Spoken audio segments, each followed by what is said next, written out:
One case comes to mind, a pilot and 3 passengers, 2 of whom were pilots themselves, were flying from southern Florida up to North Carolina at night in a twin-engine propeller plane.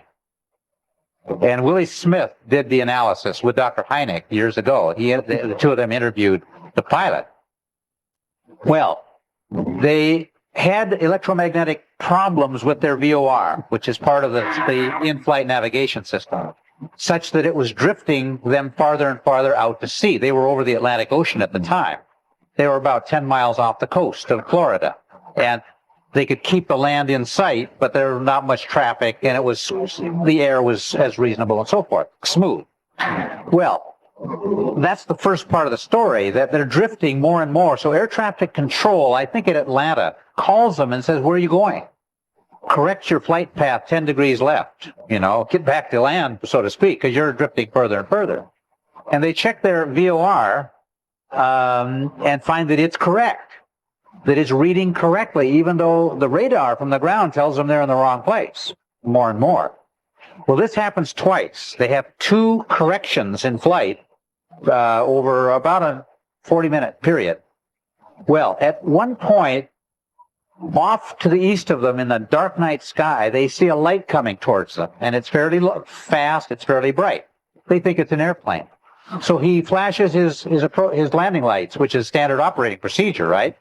Just to signal they see you, that you don't want to have any collision, of course.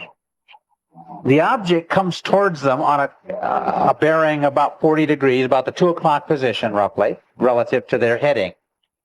Comes down to their altitude, and the witnesses claim that this was a triangle, an equilateral triangle, whose sides were vertical. You can think of that. So it isn't a thin triangle, it's a thick triangle, about 6 stories high.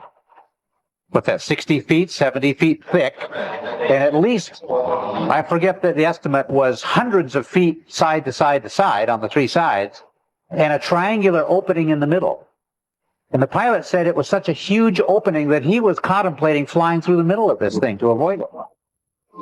The object comes to an instantaneous stop at some unknown distance, where they don't know how far away it was, and reverses 180 degrees and goes off as it has come at a high speed until it's out of sight. Well, as interesting as that case is, that's a non-aerodynamic vehicle as far as I'm concerned. It's not ball lightning. It's not birds. It's not a balloon for lots of reasons. It's not stealth technology, because you'd never build anything that's stealth that way. We don't know its propulsion. It did not produce a shock wave. In that case, there were no electromagnetic effects as it was near the airplane.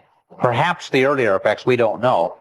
It had very bright, round lights, like headlights, along this 60-foot high front facing it. It flew front forward, by the way, not point forward.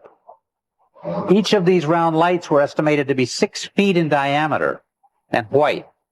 So you can calculate the megawatts that are required to light those searchlights up, whatever they are. And by the way, I don't think they're portholes, and I don't think they're lights. I think they're a direct artifact of the propulsion system.